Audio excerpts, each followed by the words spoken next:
ठीक ना। नत समतल मींस किसी एंगल पर झुका हुआ, ये फिसल पट्टी। Is that clear? ये समतल, ये नत समतल, ठीक ना। ये कैसा है? समतल, प्लेन है, आप इस पर लुढ़क सकते हो। यदि आपके पास चीज समतल नहीं है तो आप लुढ़क नहीं पाओगे। जैसे ये फर्श है, आप इस पर किसी चीज को लुढ़काने की कोशिश करेंगे, वो नहीं लुढ़केगा, ठीक है ना। तो प्लेन होना चाहिए, तब आप जाके वहां पर लुढ़क पाओगे। तो ये समतल, ये नत समतल, ये वर्ड क्लियर हुआ? नत समतल किसी एंगल पर झुका हुआ है, ठीक है ना। फिर क्या है? बिना फिसले, आपको फिसलना नहीं है। फिसलना क्या होता है? फिसलना ये होता है, ये आपका नत समतल, ये आप फिसल गए, ठीक है ना। क्या हो गए? आप फिसल गए, फिसल गए ना। जैसे हम लोग फिसल पट्टी पे फिसलते हैं, वही है। तो बिना फिसले, लुढ़कते हुए, आपको कैसा पिंड चाहिए जो लुढ़के? क्या ये लुढ़क रहा है? बस समझ गए ना? Is that clear? क्या ये लुढ़का? ऐसे गोल गोल होके लुढ़क जाना, ठीक है। तो यहाँ देखिए, ये किसी हाइट पर रहेगा, किसी इस तरीके से झुका रहेगा, ठीक है ना। ऐसे रहेगा ना नत समतल। आपका पिंड यहाँ पर है, कहाँ पर है? यहाँ पर। पिंड का द्रव्यमान m मानिए, m गोलीय पिंड है, उसकी त्रिज्या r है। इतने पॉइंट क्लियर? ठीक है ना।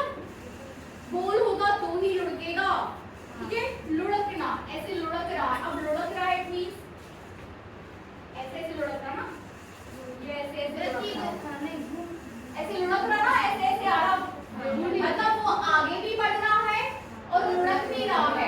इट मींस कि वो रैखिक गति भी कर रहा है और घूर्णन गति भी कर रहा है। Is that clear? Point clear? गोल गोल ये पिंड आपका जो है ऐसे ऐसे ऐसे ऐसे ऐसे ऐसे नीचे आएगा, है ना।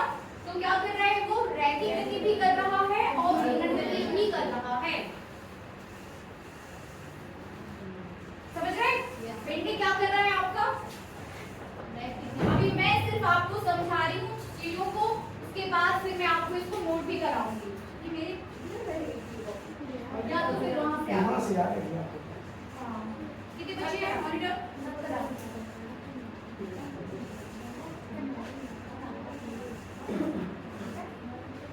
ठीक है। तो पिंडी क्या कर रहा है? लुढ़क रहा है और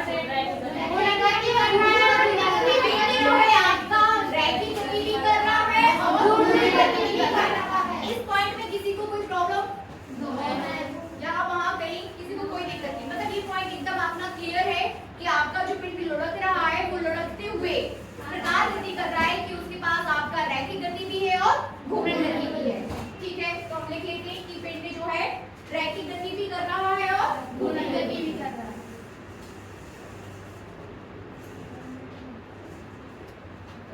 रैखिक गति, घूर्णन गति, ठीक है। अब कॉन्सेप्ट अब आपके रैखिक गति के भी लगेंगे और घूर्णन गति के भी लगेंगे, ठीक है ना। यहाँ देखिए, पिंड यहाँ पर है, u इक्वल्स टू 0, यहाँ पर इसका रैखिक वेग क्या है? 0, ठीक है ना।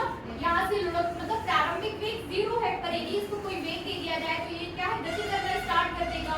तो कुछ समय बाद ये जो है यहाँ पहुंच गया और यहाँ इसका वेग समथिंग v हो जाएगा, ठीक है ना। वेग v हो गया, एंगल आपका यहाँ पर कितना है? थीटा। Is that clear? पिंड आपका पॉइंट A पर था और फिर कहाँ पहुंच गया? पॉइंट B पर, ठीक है ना। कहाँ पहुंच गया? पॉइंट B पर। कहीं भी बना सकते हो, ये आपके पास ये वाला पॉइंट B है, ठीक है ना। अब आपको ये देखना है कि उसने कितनी हाइट जो है, मतलब यहाँ देखिए पिंड आपका अभी इस हाइट पर है, h हाइट पर, ठीक है ना। उसके बाद कितनी हाइट पर पहुंच गया? ये इस हाइट पर। मान लेंगे, जो भी माना हो वो चीजें अपन मान लेंगे, बट इतनी चीज क्लियर हो रही है आपको? ये पिंड आपका लुढ़कता है, आपका जो पिंड का द्रव्यमान है वो कैपिटल M या स्मॉल m, कैपिटल M लेके चलते हैं, उसकी त्रिज्या r है, ठीक है ना। और यही त्रिज्या इसकी घूर्णन त्रिज्या भी हो जाएगी, ठीक है। इसके बाद पिंड आपका प्रारंभिक वेग u है, जैसे इसको कोई वेग दे दिया जाए तो ये पिंड जो है उसका वेग भी हो जाएगा, है ना।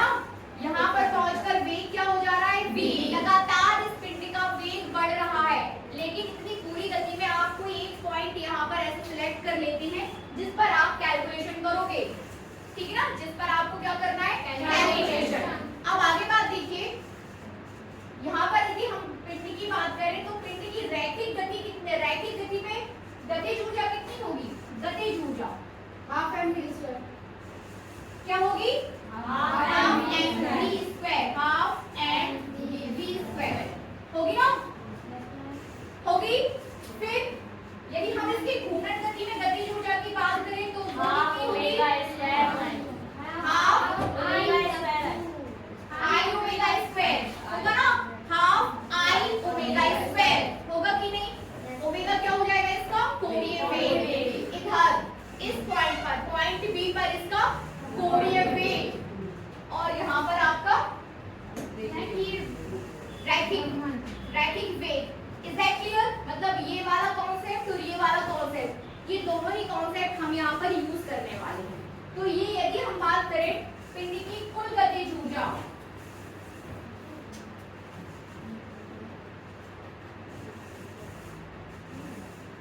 पिंड की कुल गतिज ऊर्जा कितनी हो जाएगी, कुल गतिज ऊर्जा ठीक है ना, half mv square plus half आई ओमेगा स्क्वायर हो जाएगा ना, half mv square plus half आई ओमेगा स्क्वायर। ठीक है, ये तो हुई पिंड की गतिज ऊर्जा। ठीक है ना, अब आपको ये देखना है कि जब पिंड यहाँ से चलना स्टार्ट करता है, कोई भी पिंड यदि चलना स्टार्ट कर रहा है, लास्ट पॉइंट तक पहुंच रहा है, तो आपको वहां पर ये देखना है कि पिंड की गतिज ऊर्जा में वृद्धि होगी या पिंड की ऊर्जा गतिज ऊर्जा में कमी होगी, बताइए।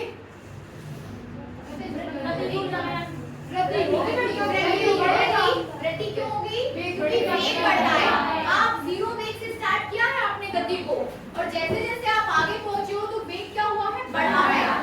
ठीक है ना, वेग क्या हुआ है, बढ़ा है। इसलिए आप यहाँ पे बोलोगे कि पिंड की कुल गतिज ऊर्जा में वृद्धि, यदि मैं यहाँ बोल दूं पिंड की कुल गतिज ऊर्जा में वृद्धि, तो वो इतनी हो जाएगी। ये हमने पिंड की कुल गतिज ऊर्जा में वृद्धि को निकाल लिया, ठीक है ना, हाफ। इज दैट क्लियर, अब आगे हम क्या करेंगे, आपने तो पिंड की गतिज ऊर्जा की बात की, अब आप पिंड के स्थितिज ऊर्जा की भी बात करेंगे। ठीक ना, आप पिंड की किसकी बात करोगे, स्थितिज ऊर्जा की बात करोगे, करोगे कि नहीं। तो पिंड की स्थितिज ऊर्जा कितनी हो जाएगी, स्थितिज ऊर्जा के लिए फॉर्मूला क्या होता है, mgh।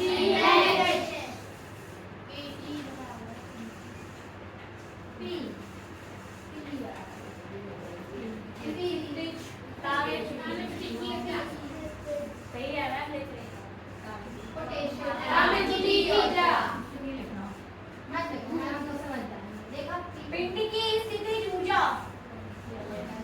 कितनी हो जाएगी, पिंड की स्थितिज ऊर्जा mgh, कैपिटल mgh, ये देखिए h है ना, h। अब ये बताइए पिंड की स्थितिज ऊर्जा इस पॉइंट पर, मतलब जब पिंड का चलना स्टार्ट किया उसने और इस पॉइंट बी तक पहुंचा, तो पिंड की स्थितिज ऊर्जा में अब कमी होने वाली है कि कमी होगी, क्योंकि आपका ये h का मान धीरे धीरे क्या हो रहा है, तो आपको क्या कर देना है, यहाँ पर पिंड की स्थितिज ऊर्जा में कमी, मतलब नेक्स्ट आप फर्स्टली आप क्या निकालोगे, पिंड की गतिज ऊर्जा में वृद्धि, फिर आपको क्या निकालना है, पिंड की स्थितिज ऊर्जा में कमी।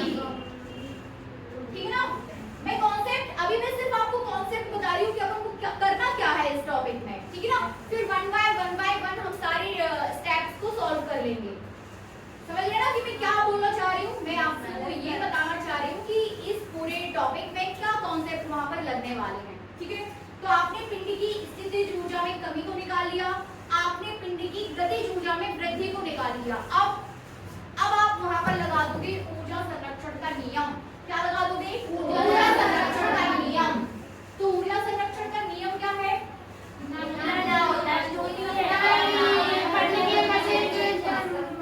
बाकी एक परिवर्तन किया जा सकता है ना। ऊर्जा संरक्षण आपको बोलेगा कि पिंड की गतिज ऊर्जा में वृद्धि बराबर पिंड की स्थितिज ऊर्जा में कमी। ठीक है ना, क्या कॉन्सेप्ट हो जाएगा, पिंड की गतिज ऊर्जा में वृद्धि बराबर पिंड की स्थितिज ऊर्जा में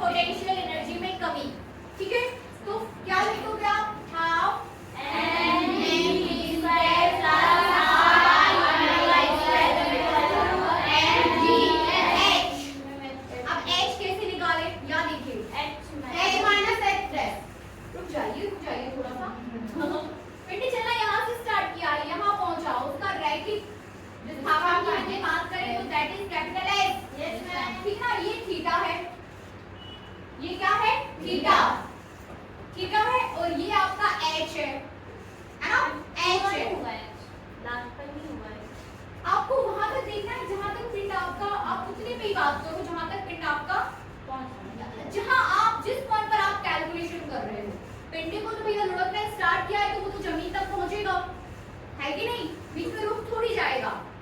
यदि पिंडे ने चलना स्टार्ट किया है तो फिर वो क्या करेगा, वो जाके जमीन तक पहुंचेगा। लेकिन आपको इस पूरी गति में वो एक पॉइंट आपको सिलेक्ट कर लेना है जहां पर आपको कैलकुलेशंस करनी है। बी ले लिया अपन ने, यहाँ ले लिया, बीच में कहीं कोई भी पॉइंट, बीच में कहीं भी, फाइनल तक नहीं जाएंगे है ना, बीच में कहीं भी आपको एक पॉइंट सिलेक्ट कर लोगे जहां पर आपको पूरा फिजिक्स लगा देना है अपना। Point clear? तो फिर अब क्या, अब देखो ये h है, ये थीटा है, क्या ये समकोण त्रिभुज बनना है? बनना है ना? समकोण त्रिभुज बनना है ना? तो बना दीजिए। क्या देखो आपको क्या चाहिए, h है, ये h, क्या लगाना होगा, ये थीटा के सामने वाला क्या होता है, साइन थीटा लगा दें।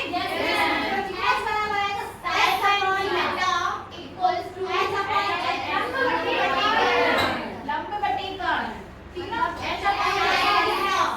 लंब क्या है, then h equals to ये x sin थीटा आप यहाँ लिख दो, s sin थीटा। बस आप क्या कर सकते हो, आप चीजों को देख लो यार। हाफ एम वी स्क्वायर आई की जगह लिख दो एम के स्क्वायर, ठीक है ना? आई की जगह आप कितना लिख सकते हो, एम के स्क्वायर। बताया था मैंने अभी कि ये आपके पास घूर्णन गति जो घूर्णन त्रिज्या है के, ठीक है ना? आई को तो आपका एम के स्क्वायर आ जाएगा, v बराबर आर ओमेगा, तो कैपिटल आर ओमेगा, ठीक है ना?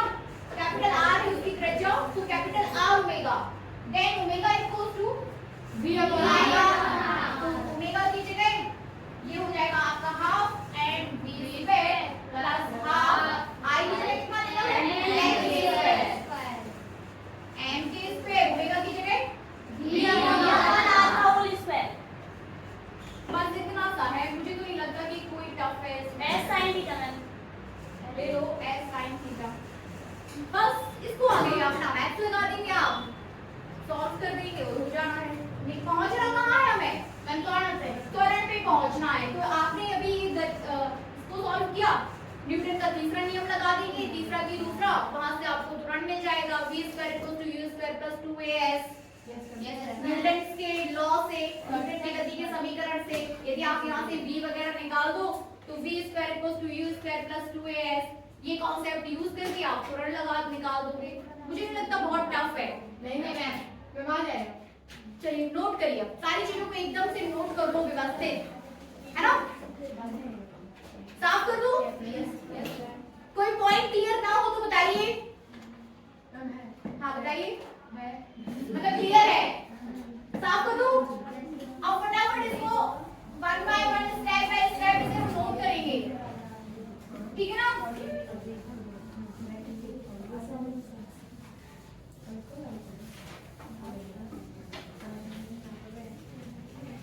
चलिए चित्र बनाइए, व्यवस्थित चित्र बनाइए, ठीक है ना?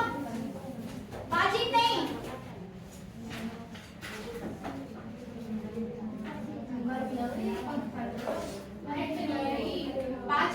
बातचीत नहीं, चित्र बनाइए। सबकी कॉपी में मुझे चित्र चाहिए।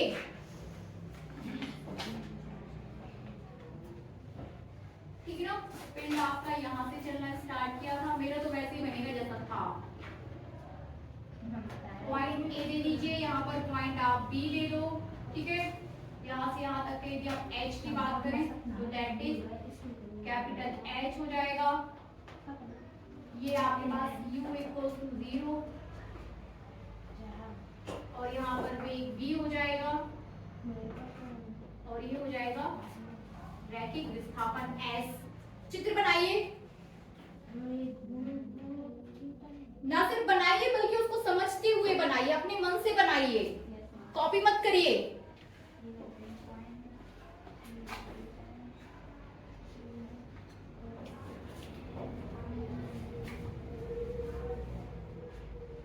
चलिए नोट करिए,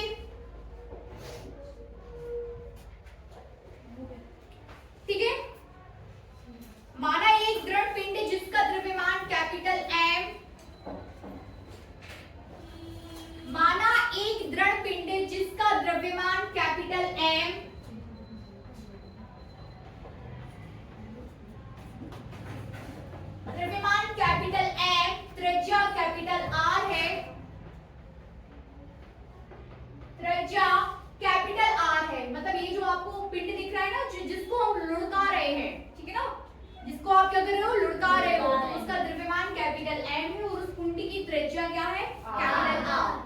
आगे से, केंद्र से उसकी क्या हो जाएगी आर। आगे करिए, क्षैतिज से कोण थीटा पर झुके हुए, क्षैतिज से कोण थीटा पर झुके हुए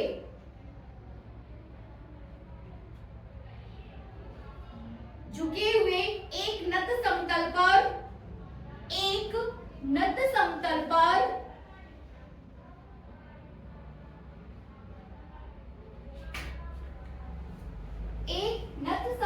पर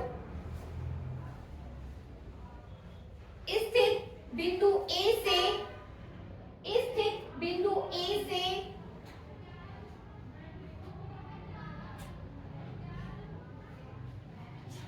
स्थित बिंदु ए से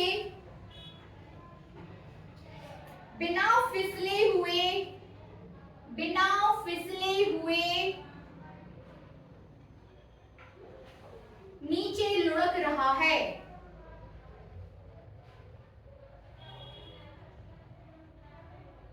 ठीक है ना, क्या कर रहा है, नीचे लुढ़क रहा है। आगे लिखिए, माना पिंड विराम अवस्था,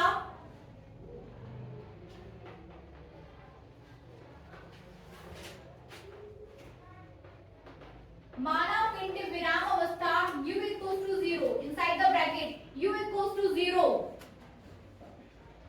से लुढ़क कर समय t में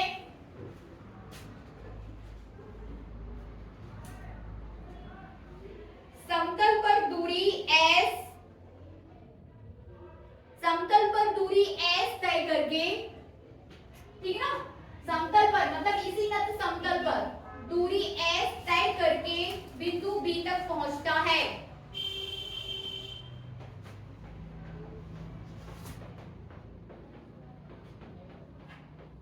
दूरी s तक पहुंचता है, ठीक है ना, b तक पहुंचता है, ठीक है ना, s दूरी तय करके कहां पहुंच रहा है, b तक। सब कुछ क्लियर है आपको, आगे करिए। बिंदु B पर पिंड का रैखिक वेग, ठीक है ना, बिंदु B की बात कर रहे हैं, तो बिंदु B पर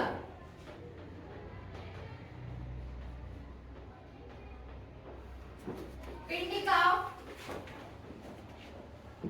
रैखिक वेग कितना है, v है, v हो जाता है, कैपिटल स्मॉल v है,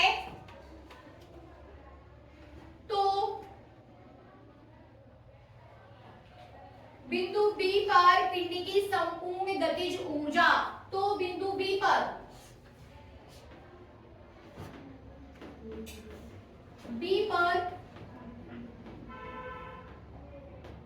पिंड की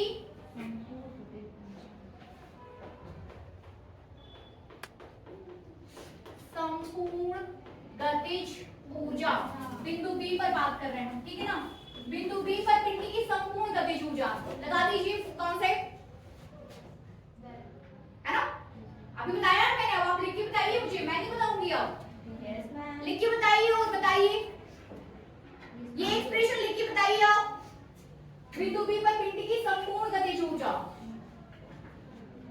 ये चित्र को ना, इसको बीच में मत बनाइए चित्र, बाकायदा ऊपर बनाइए और उसको, है ना, बाकायदा उसको इज्जत दीजिए चित्र को। लिख लिया? Yes ma'am. कि क्या लिखा?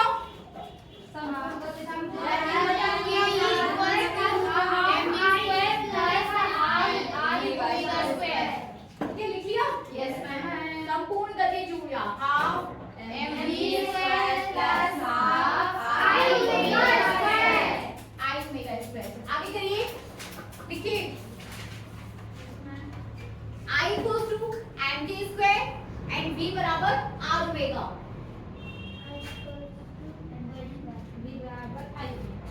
v बराबर r ओमेगा, r ओमेगा, ठीक है, v बराबर r ओमेगा, तो omega equals to v upon r, put कर दीजिए v upon r, v by r, समीकरण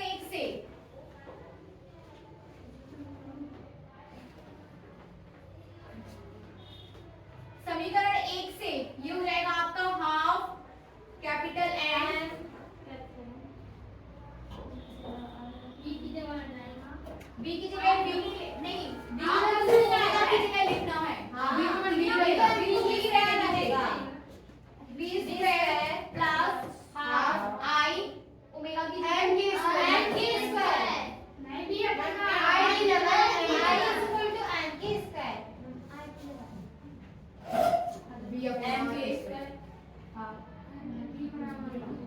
V अपॉन R का होल स्क्वायर। ठीक है, सही लिखा है। आगे करिए, इसको थोड़ा सा सॉल्व कर लो। जो चीजें आपकी कॉमन आ सकती है उसको ले लो। ये साफ कर रहे हो ऊपर का?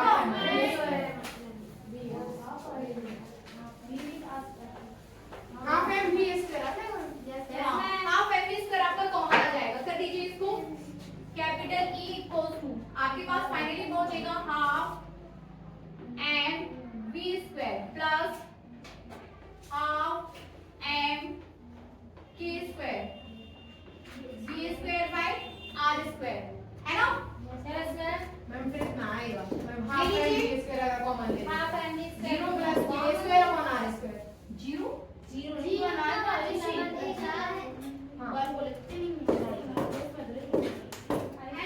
Half M V square common inside the bracket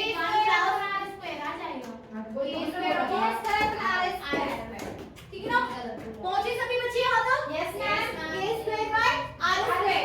आप आगे करिए इसको। ये तो आ गई आपकी मैम ये कर दे ma'am are square plus K square. बेटा 2 बाहर ले लिया ना, 1/2 बाहर आ गया, तो 1 plus K square by R square. आगे करिए इसको। यदि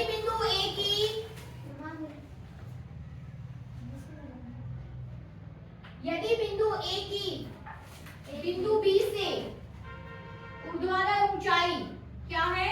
h।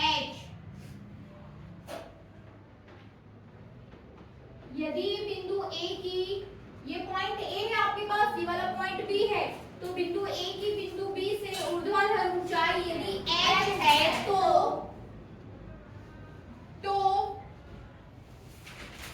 CA बराबर h, CA बराबर h, C ये पॉइंट इसको C नाम दे दीजिए। CA बराबर क्या हो जाएगा? h। आगे करिए। तो पिंड को बिंदु A से बिंदु B तक,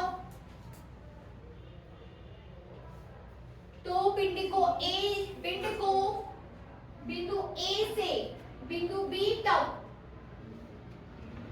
आने में पिंड की स्थितिज ऊर्जा में कमी बराबर पिंड की स्थितिज ऊर्जा में कमी।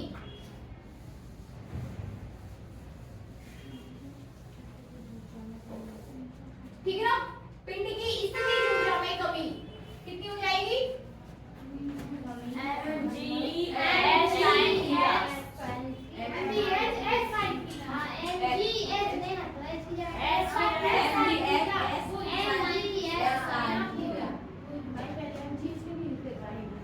पिंड की स्थितिज ऊर्जा में कमी mgh h equal to s sin theta. चित्र से स्पष्ट है क्या? ऐसा लिख सकते हो आप, ठीक है ना? चित्र से स्पष्ट है कि s equal to h sin theta. तो स्थितिज ऊर्जा में कमी E equal to mg s sin theta. इसे आप दे दो समीकरण 3, इसको देना है 3 की 2 समीकरण 2 हो जाएगा और इसे दे दो समीकरण 3। आगे करिए, चलिए आगे करिए। ऊर्जा संरक्षण के नियमानुसार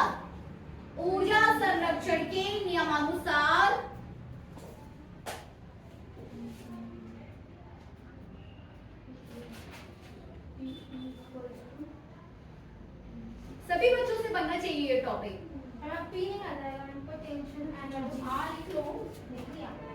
ठीक है ना? ऊर्जा संरक्षण के नियमानुसार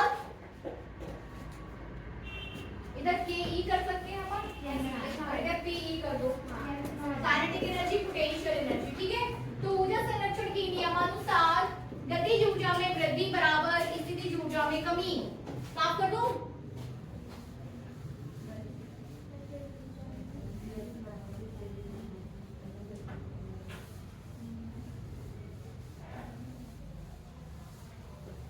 ऊर्जा संरक्षण के नियमानुसार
m, ठीक है ना। v स्क्वायर, ये वाला 2 इधर ऊपर चला जाएगा इसके साथ, 2gs sin थीटा बन जाएगा, बनेगा ना। कर दीजिए 2gs sin थीटा, मतलब यदि आप क्रिया गुणा करो m से m कैंसिल कर दो, यहाँ लिखिए अंकिता, नहीं आई। बाकी सभी बच्चे देखें, m से m को अपन ने कैंसिल कर दिया, अब क्या करेंगे, क्रिया गुणा करना है, तो ये वाला 2 इसके साथ चला जाएगा, ठीक है ना। तब आपको निकालना है v स्क्वायर, तो v स्क्वायर इक्वल टू हो जाएगा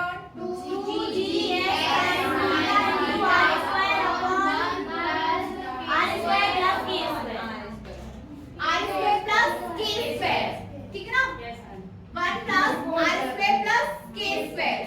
आगे करिए,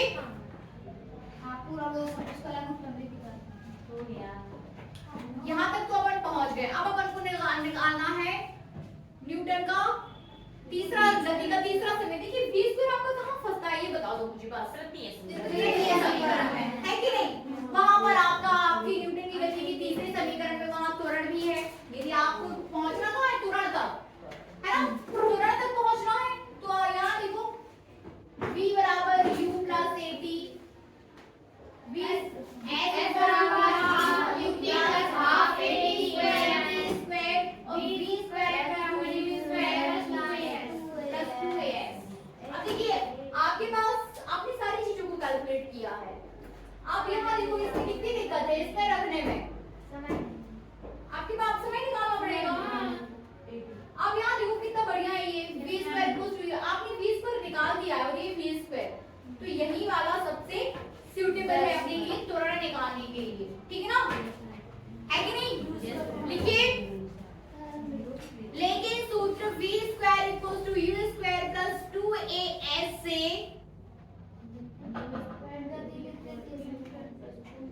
न्यूटन की गति के तृतीय समीकरण से, ठीक है, ऐसा भी कर दो, ठीक है।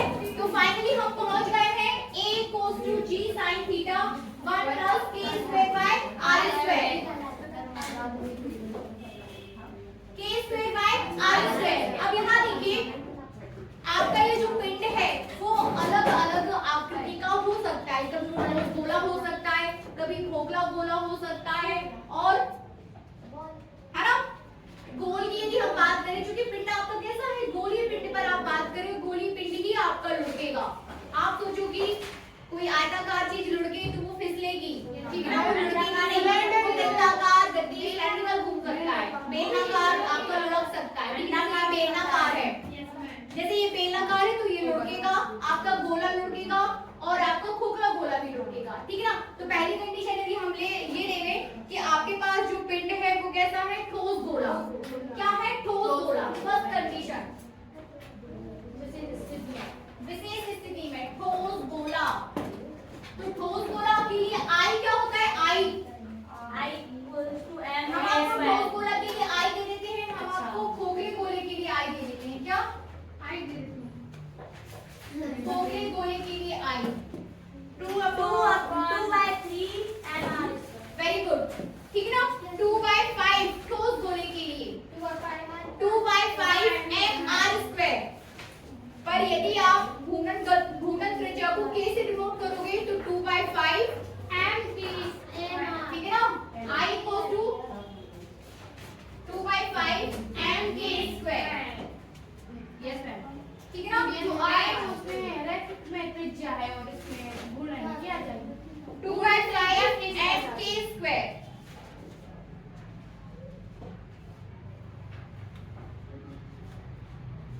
Two by five mr², that is equivalent to the mk²। अब यहाँ से आपको k² by r² निकाल के a में पुट कर देना है, ठीक है, करके दिखाइए। ये ठोस गोले के लिए हो जाएगा और इसके बाद आपको देखना है खोखले गोले के लिए। तो खोखले गोले के लिए आपके पास I है 2/3 mr² and that is equivalent to the mk², ठीक है ना। यहाँ से निकालो आप k² by r², k² by r², और यहाँ से भी निकालिए आप k² by r²। ये दोनों कंडीशंस करके दिखाइए। k² by r² कितना आ जाएगा यहाँ से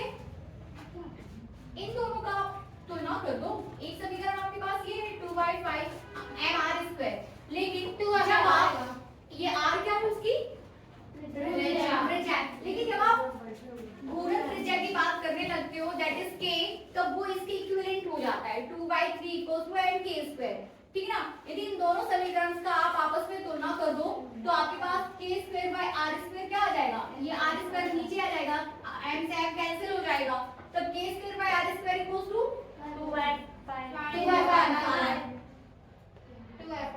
2/5 आ जाएगा। और इस k²/r² को आपको कहाँ पुट कर देना है, यहाँ, और फिर a निकालना है कि कितना आया, ठीक है ना। फिर ये आपको बताना है कितना आया, सेम चीज आपको यहाँ पर भी करनी है, नीचे करके दिखाइए। जी सर।